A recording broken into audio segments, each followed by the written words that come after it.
Hey, this is Brad with BlackOvis.com, and I'm here with Jason with BlackOvis.com as well. We're on location. We're in one of Jason's secret honey holes. DM me for $20. I'll drop you an Onyx pin. But Jason, why don't you walk us through kind of the basics of why we chose this spot and what we're doing with this camera here. Yeah, so we chose this tree particular. There's a good opening right here behind the camera. You always want to try and face your cameras as north as possible, just because the sun rises in the east and sets in the west. So you don't want your camera facing the sun at all if you can help it, due to the sun will set off the motion of the camera and then you'll just get pictures of nothing. So a lot of times I will set it as north as possible if I can, and I will also set it facing the trail, so that way that if the deer is walking on the trail towards it or away from it, you have the most advantage to getting the most amount of pictures.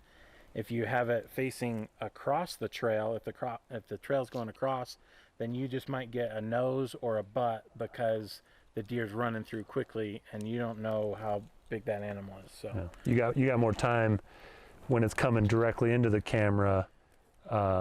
It's in frame the whole time, whereas if you're running perpendicular, you're just catching a glimpse of it if it's going by quickly. And I like setting up like 3-shot burst or better, or especially on trails I'll do 5 to 15 seconds intervals, because he could be coming through quick and I get buck number 1, but you don't know about buck number 3 or 4 if they're in a bachelor group, or like during the rut if the doe comes first and then the buck is a little trailing behind.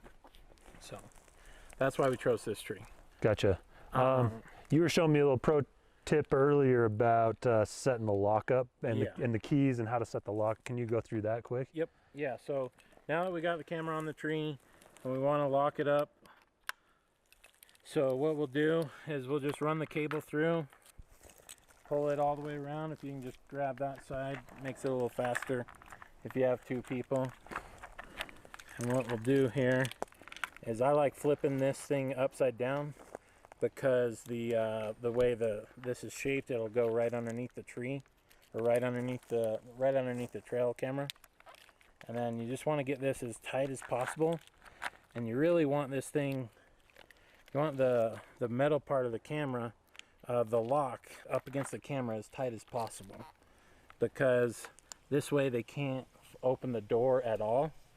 So you want this thing real tight up against it. I'm pulling pretty tight, and then I'll just lock the key. Also, I like to do, we've put this one on backwards, but I usually like to put the number of my key. There's a number right on the key. I like to engrave that number on my lock, because there's no numbers on these locks. So when I get to the camera, I know, all right, this is key number 376. So I can look right on here, 376, find my key, and it's a lot easier that way. Yeah, because you can buy these locks in bulk pack where you're getting the same key that fit multiple locks, so it saves you a lot of headache there. Yeah. Alrighty, so here we are at camera number 2 that we set up.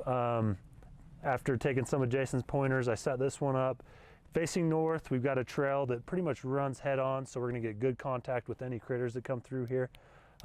See multiple animals, as the case may be. But it wasn't the best tree. It's really angled and steep, points kind of down. So Jason's gonna do another pro tip here to kind of get this camera in an ideal situation. Yes, so the easiest way is just find the best stick or rock that you can kind of wedge. Sometimes you'll have to wedge it on top. You can wedge it like this.